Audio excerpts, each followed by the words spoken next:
Okay, so I rarely do second takes, but this is a second take. Um, I just realized my mic settings were all off, so I had to redo it, and I was doing it with the mic settings off. Just I was taking a risk, but turns out the risk was ill-fated. So I'm redoing it. I'm just doing this video right now because I just want to keep this. I just want to keep this going. I hate when I lapse too much. Been going through some personal stuff and understanding that there's a bit of a connected web that we sometimes weave actually, but also sometimes kind of ingrained in the way people work. And sometimes on either side of that fence, we end up with failings, we end up with miscommunications, and we end up with misunderstandings and misinterpretations, and it could get messy. But kind of weaving through, sort of understanding where I lie personally in the whole thing, and to tell you the truth, I've been kind of trying to assert myself a little bit. I've been trying to get to a point where I can't explain why certain things happen. In either way, I'm not trying to be fascistic or dogmatic or anything. I'm just trying to like I said, assert myself and just basically kind of sometimes in some cases it's just kind of like enough is enough. But I have my shortcomings as well. So without dwelling on it too much, I'm going to go on about antinatalism. I think there are two things that I want to address, and the first is being um, basically this comment that I've been seeing on a regular basis, actually, about just recently, about antinatalists being very kind of self-absorbed, self-righteous, and sort of explaining away the responsibility of life and existence through saying, "Oh, life is just immoral and suffering, and we don't want that, and we are so special." Antinatalists. Although I don't want to identify as an antinatalist, I just find that the philosophy is actually it just makes sense.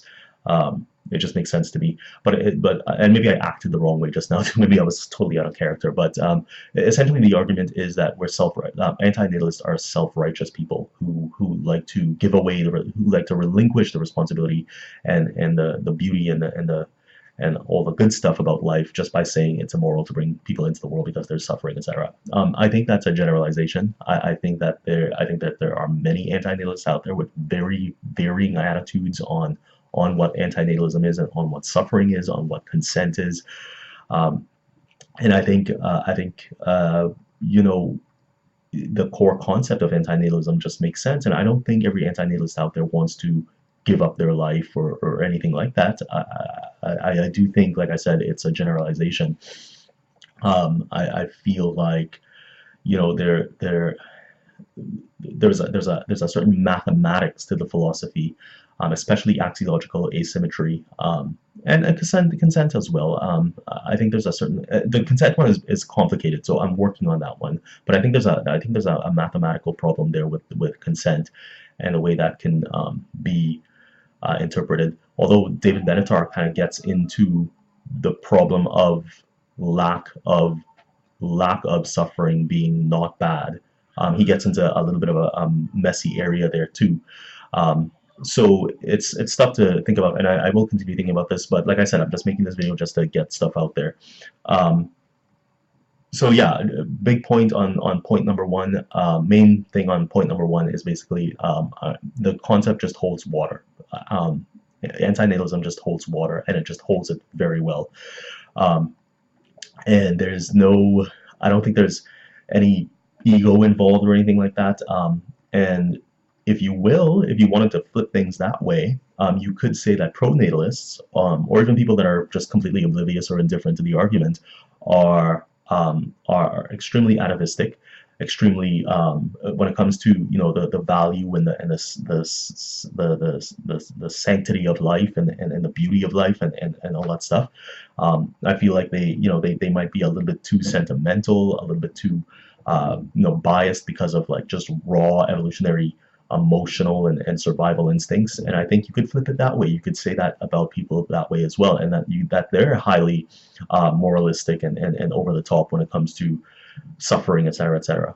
And you can't blame them really, because I mean, all we have is existence. Other than that, we have quite literally nothing. Um, so anyway, the second point I wanted to get to was basically the idea that Yes, it was about this one YouTube video I saw with this guy. I can't remember who it is, but it's posted on Spiralvent if you want to go see the video. It's from YouTube. I forget his name though, but anyway, he on one of his points in this video, he was talking about antinatalism being highly individualistic and in a way kind of selfish and kind of more focused on the individual than say other accomplishments of the human race like culture and civilization and technology, I guess.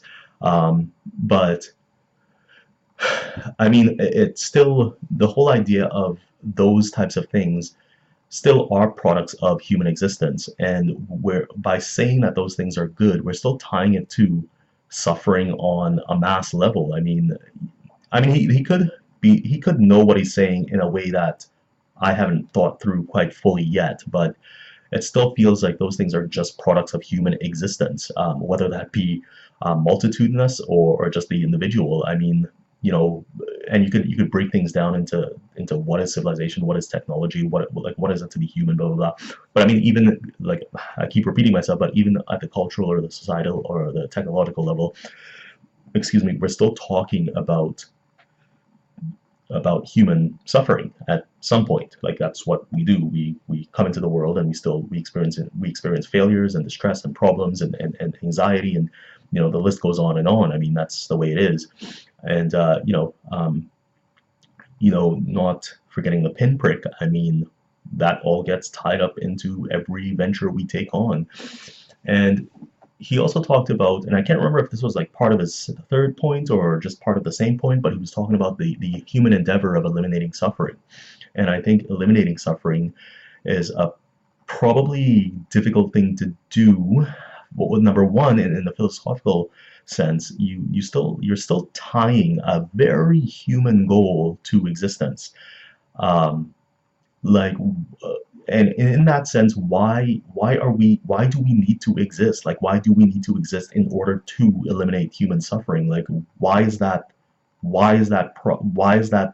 like very, like, why is that pragmatic? Like, why is that, you know what I'm saying? And this probably goes back to David Benatar's whole thing about lack of suffering is not bad type thing, right? Because like, who are we, like, what are we doing by eliminating suffering? Like, why does that have to happen? Like, you know what I mean? And then, okay, well, and then furthermore, by the time you eliminate human suffering, you're talking about not being human anymore.